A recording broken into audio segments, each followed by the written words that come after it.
우리에게 주신 하나님의 말씀은 시편 40편 1절에서 3절 말씀입니다. 내가 여호와를 기다리고 기다렸더니 귀를 기울이사 나의 부르짖음을 들으셨도다. 나를 기가 막힐 웅덩이와 수렁에서 끌어올리시고 내 발을 반석 위에 두사 내 걸음을 견고하게 하셨도다. 새 노래 곧 우리 하나님께 올릴 찬송을 내 입에 두셨으니 많은 사람이 보고 두려워하여 여호와를 의지하리로다.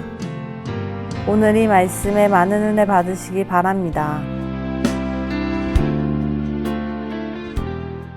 시편 138편을 묵상하면서 환난이 주는 교훈에 대해서 나누었습니다.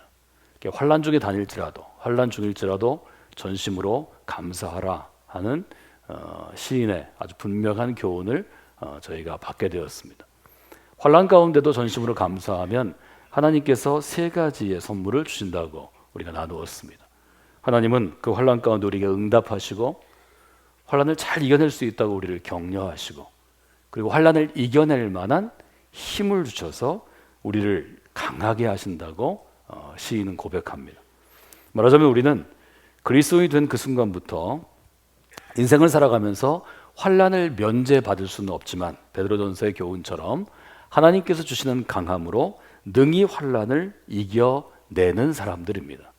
여러분이 환난 중에 거할지라도 그 환난을 이겨내는 분들이 되시기를 원합니다. 근데 환난을 이길 때 중요한 것은 무엇인가 하면 사실은 강함이 아닙니다. 환난을 이기는 가장 중요한 것은 기다리는 것입니다. 기다림입니다. 이 기다림은 또 다른 말로 하면 환난이 마무리될 때까지 버텨내는 것입니다. 또 다른 말로 하면 이것은 견디어내는 것입니다. 그래서 오늘 저는 기다림과 견딤이라는 단어를 같은 자리에 놓고 여러분과 함께 시편 40편을 함께 묵상했으면 좋겠습니다. 정우승 시인은 1979년에 한 일간지, 한 신문에 근무하던 직장인이었는데 첫 번째 시집이 슬픔이 기쁨에게라는 시인데 1979년에 발간이 됩니다. 그리고 제가 처음 본 책은 1982년에 발간이 된 서울의 예수라는 시집이었습니다. 이때부터 제가 이분의 새로운 시집이 묶여질 때마다 빼지 않고 쭉 구입하는, 말하자면 일종의 독자로 또 제가 좋아하는 시인이 되었습니다. 이분이 이제 좋은 시를 짓기 위해서 어떻게 해야 되는가 하는 것을 젊은 문학도들에게 또 독자들에게 이제 강의를 종종 하고 인터뷰를 많이 했는데, 시인이 좋은 시를 지으려면 이분은 시의 집을 짓기 위해서는 이렇게 표현했는데, 인간에 대한 이해가 깊어지고 인간으로서의 많은 경험들이 있어야 한다. 그 얘기를 좀 했고요. 세상에 대해서, 삶에 대해서 깊은 이해를 가진 사람이 결국 좋은 시의 집을 지을 수 있다. 말하자면 나무로 우리가 인생을 비유한다면 아주 오랜 세월 동안 온갖 고통, 온갖 비바람이나 가뭄, 또 이런 시련을 견디어내온 나무가, 시인 자신이 그런 오랜 세월을 견디어낸 나무가 될 때, 그런 나무 같은 삶이 있을 때 한 줄의 시라도 다른 사람의 마음에 울림을 주는 그런 시를 쓸 수 있다. 그렇게 한 다음에 이렇게 결론을 냈는데 제가 아주 오래 기억하는 아주 짧은 글귀가 되었습니다. 이분은 그렇게 씁니다. 견딤이 쓰임을 결정한다. 말하자면 오랜 인생의 나무로서 고통이나 어려움이나 힘들고 고통스러웠던 그것들을 잘 견뎌내는 것이 시인으로 쓰임을 결정한다는 거죠. 자기의 삶을 돌아보면 고통스럽고 아프고 힘든 시간들이 참 많았는데 지금 돌아보니까 그것이 나로 하여금 이 많은 시집, 10권이 넘는 시집들을 쓰게 했다. 이렇게 표현한 걸 보게 되었습니다. 그러면서 자기가 견딤이 쓰임을 결정한다, 이 짧은 문장을 쓰게 된 경험을 나누었는데, 일본 여행 중에 한 사찰 입구에 있는 소나무 숲길에 들어가게 되었답니다. 소나무가 아주 수백 년 된 소나무들을 보게 되었습니다. 그리고 그 경내에 들어가서 앞마당에도 소나무 두 그루가 서 있는데 500년은 넘었다고 하는 그런 소나무 두 그루를 보게 되었습니다.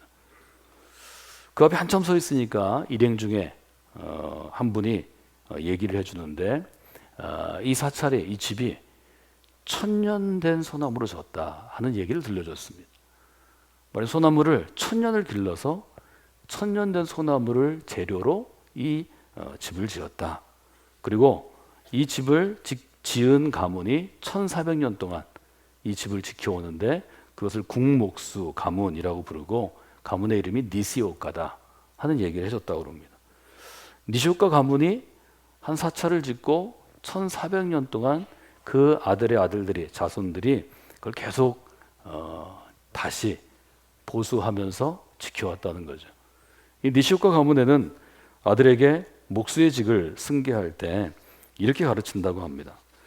1000년 이상 갈 수 있는 집을 지으려면 그 재료로 1000년을 버티어낸 노송, 소나무를 써야 한다. 그리고 1000년이나 이 세상에서 살아온 소나무로 건물을 짓는다면 목수는 그 재료를 가지고 1000년 갈 수 있는 집을 지어야 목수로서 내가 쓴 나무에게 면목이 서는 사람이 된다. 그래서 이 시인은 이걸 소개하면서 자기는 그렇게 생각했다는 거죠. 모든 나무에는 두 생명이 있다. 생명이 한 가지가 아니다. 하나는 누군가 같은 자연적으로든 씨앗이 심겨지고 묘목처럼 자라나서 100년, 200년, 수백 년 돼서 1000년까지 자라난 자연의 생명이 있고, 어떤 아주 프로페셔널한 목수의 손에 붙잡혀서 나무로서의 생명을 다하고 즉 잘려서 목재로 재료가 돼서 집을 짓는다면 1000년간 버텨왔기 때문에 그 집도 1000년은 버틸 수 있게 살아가는, 사용되는 생명이 있다는 거죠. 그걸 보면서 자기도 생각했다는 거죠. 이분이 이제 지금은 60대 중반쯤 되셨는데, 내가 예를 들어서 60년을 살아온 인생의 생명이 있는데 이 생명 동안에 경험한 환난, 고통, 어려움들이 내가 앞으로 적어도 시어로 나서 시의 집을 지을 때 앞으로 60년은 내가 살아가는 시대는 아니지만 60년 동안 내 아들의 아들의 아들들이 내 시를 볼 때 이 시의 집이 지탱할 수 있을 거다. 이런 얘기를 이제 설명을 한 거죠. 저는 견딤이 쓰임을 결정한다. 이분이 쓴 언어지만 성경이 우리에게 주는 교훈을 잘 요약할 수 있다고 봅니다. 환난이 쓰임을 결정합니다. 그 환난을 견디어내는 것이 쓰임을 결정합니다. 또 그 환난을 우리가 견디어내는 것을 기다림으로 바꾼다면 예수 그리스도를 기다리는, 말하자면 온 세상의 구원을 강력하게 기다리는 나의 기다림의 시간이 나의 인생의 쓰임을 결정한다고 볼 수 있습니다. 우리가 창세기에서는 요셉을 창세기에서 많이 얘기합니다. 요셉은 쓰임받은 어떤 한 국가의 총리로서의 성공담을 이야기하지 않죠. 쓰임받기까지 그는 아버지의 사랑 가운데 있었으나 형제의 버림을 받았고 노예로 사는 시간이 있었고 열심히 일했지만 누명을 쓰고 감옥에 갇혔고 그 긴 기다림의 시간만큼 쓰임받을 뿐입니다. 말하자면 우리가 믿음으로 기다리는 시간, 견딤의 시간이 축적이 돼야지 그거 없이 그냥 화려한 곳에 쓰임받는 것은 소모되는 것입니다. 기다림의 시간이 짧으면 쓰임의 시간도 짧아질 것입니다. 기다림의 시간이 길어지면 쓰임의 시간도 길어질 것입니다. 견딤의 시간이 길어지면 쓰임의 시간도 길어질 것입니다. 저는 이것이 기다림이 우리에게 주는 교훈이라고 생각합니다. 시편 40편 이렇게 시작합니다. 내가 하나님을 기다리고 기다렸습니다. 반복하는 거죠. 오래 기다렸다는 거죠. 우리가 여기서 묵상의 질문을 던질 수 있다면 누가 기다렸는가? 즉 기다림의 주체는 누구인가? 이렇게 물어볼 수 있습니다. 내가 기다렸다 이렇게 표현하죠. 시인이 기다린 것입니다. 하나님의 무엇인가를 기다리는, 즉 하나님의 구원을 기다리는, 혹은 하나님의 구원자 메시아를 기다리는, 그리스도를 기다리는 데에는 나의 결단과 의지와 나의 헌신이 필요합니다. 이것 없이는 기다릴 수 없는 것입니다. 그 기다림의 시간들은 오랫동안 하나님의 역사를, 하나님의 도우심을 기다리면 기다릴수록 나의 생명의 나무로서의 나이테가 자라납니다. 맞으면 나의 인생의 규모, 믿음의 규모도 같이 자라납니다. 오랜 시간 하나님의 약속을 믿고 기다리는 것이 나의 믿음이 성숙된 증거입니다. 믿음의 성숙을 어디서 볼 수 있나요? 보이지 않는 것을 기다리며 이루어질 때까지 믿음으로 견디어내는 것입니다. 이것을 믿음이라고 히브리서는 분명하게 표현합니다. 이것이 아브라함의 믿음이었다는 거죠. 우리가 이것을 잘 알고 있지만 내가 인생 가운데 견뎌내지 못한다면 그것은 나의 의지의 약함이 있지만 그것은 믿음의 약함입니다. 견뎌내는 것, 기다리는 것은 우리의 믿음의 성숙도를 결정합니다. 여러분들이 귀하고 아름다운 것에 쓰임받는 여러분의 소망이 클수록 그것을 위해서 기다리고 견뎌내고 버텨내는 시간도 채우시는 게 중요합니다. 저는 그럴 수 있어야 한다고 생각합니다. 하나님 안에서 살아가는 우리의 인생은 한 번에 무슨 승부를 보는, 한국 사람들이 쓰는 대박이라는 용어처럼 찰나의 경박함이 아닙니다. 우리 신앙의 무게는 가볍지 않습니다. 주님이 우리에게 주시는 십자가는 가벼운 모조 십자가가 아닙니다. 100년, 200년, 1000년을 자라난 통나무로 만들어진 무거움이 있는 십자가입니다. 그 십자가의 무거움을 견디어내는 사람이 하나님의 나라 가운데 귀한 곳에 쓰임받는 것입니다. 그것은 기다림 가운데 이루어진다는 거죠. 시편을 통해서 우리는 이렇게 질문할 수 있습니다. 어떻게 하면 이 긴 기다림을, 이 견디어냄을 우리가 이룰 수 있습니까? 오늘 전 세 가지 교훈을 여러분이 마음 가운데 두시기를 원합니다. 첫 번째 저를 좀 따라서 하실까요? 환난에는 하나님의 뜻이 있습니다. 긴 기다림을 위해서는 바로 이런 믿음이 있어야 합니다. 내가 경험하는 모든 환난에는 하나님의 뜻이 있습니다. 내가 경험하는 모든 기다림에는 하나님의 뜻이 있습니다. 내 인생이 우연히 주어진 것이 아니기 때문에 오늘 우리가 당하는 환난, 오늘 우리가 경험하는 기다림, 오늘 우리가 경험하는 견딤에는 하나님의 분명한 뜻이 있습니다. 5절은 이렇게 고백합니다. 주의 행하신 기적이 많습니다. 우리를 향하신 주의 생각도 많습니다. 여기 주의 생각이 어떤 단어로 현대어로 번역될 수 있냐면 하면 하나님의 뜻이 많이 세워져 있습니다. 혹은 하나님의 계획이 많이 세워져 있습니다. 하나님은 내 인생을 위해서 하나님의 뜻을 이미 세우셨다는 거죠. 하나님이 내 인생을 위해서 이미 하나님의 계획을 세우셨다는 거죠. 여기에 대해서 아주 분명하게 고백하는 것을 보게 됩니다. 말하자면 우리 모든 인생에는 하나님의 뜻이 있습니다. 그렇기 때문에 우리가 경험하는 어떤 기다림에도 하나님의 뜻과 하나님의 계획이 있습니다. 우리가 견디어내는 어떤 견딤에도 하나님의 뜻과 계획이 있다는 거죠. 제가 아플 때 제게 위로를 주었던 책 한 권이 있습니다. 책 내용보다는 제목 때문에 제가 여러분들이 깊은 병 중에 어려움을 당할 때 또 건강하게 있으시다가 갑자기 어려운 병 때문에 수술을 앞두고 있을 때 정말 수백 권 제가 여러분들에게 선물해 드린 책입니다. 아주 간단한 제목입니다. 고통에는 뜻이 있다 라는 제목입니다.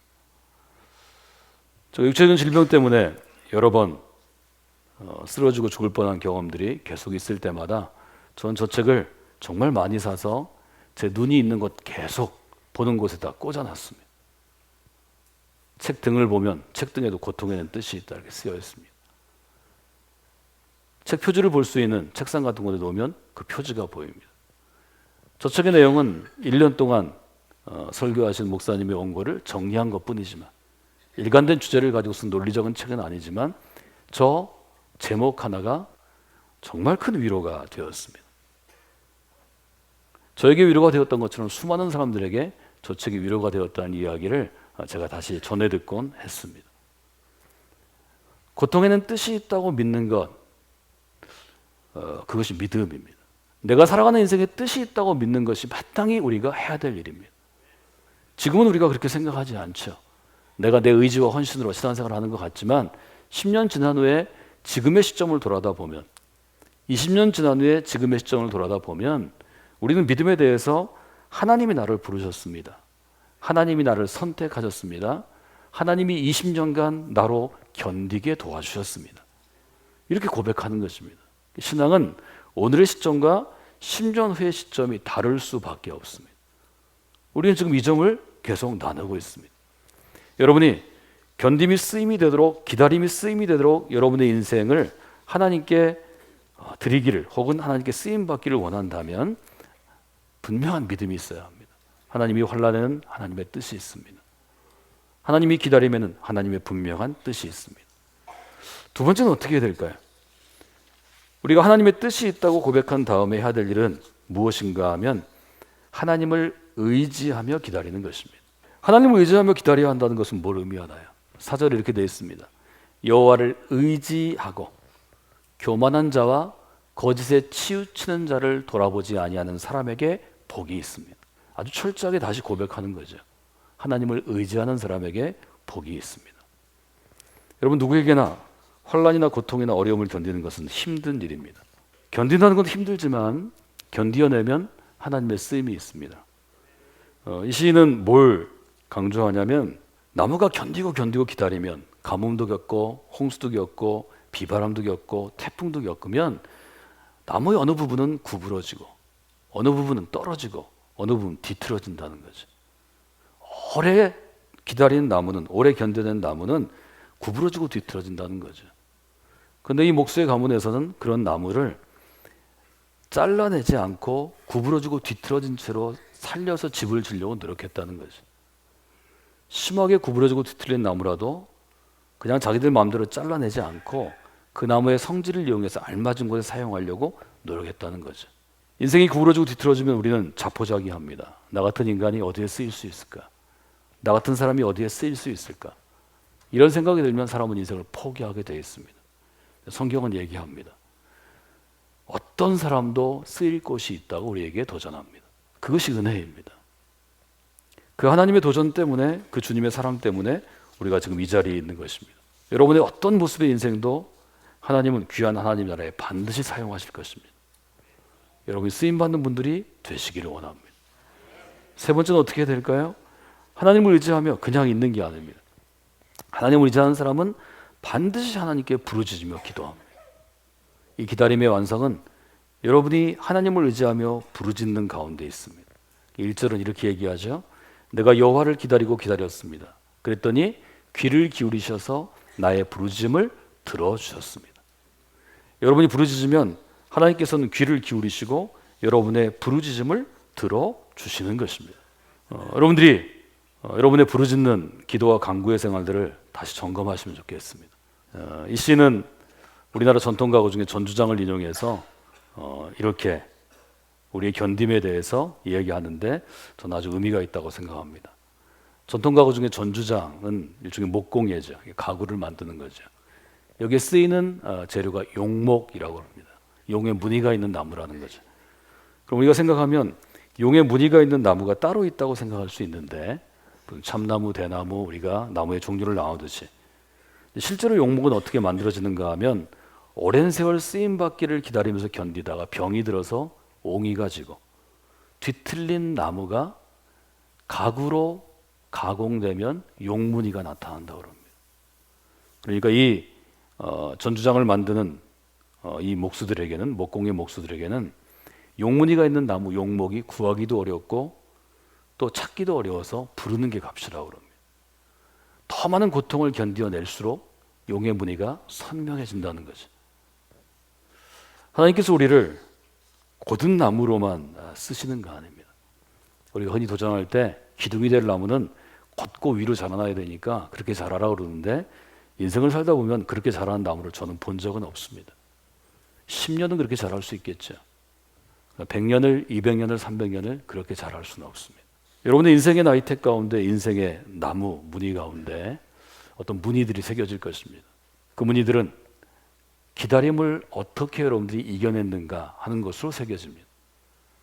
그 무늬가 누구는 화려할 수도 있고 누구는 밋밋할 수도 있지만, 하나님께서는 그 새겨진 그 무늬를 가장 적합한 곳에 사용하실 것입니다.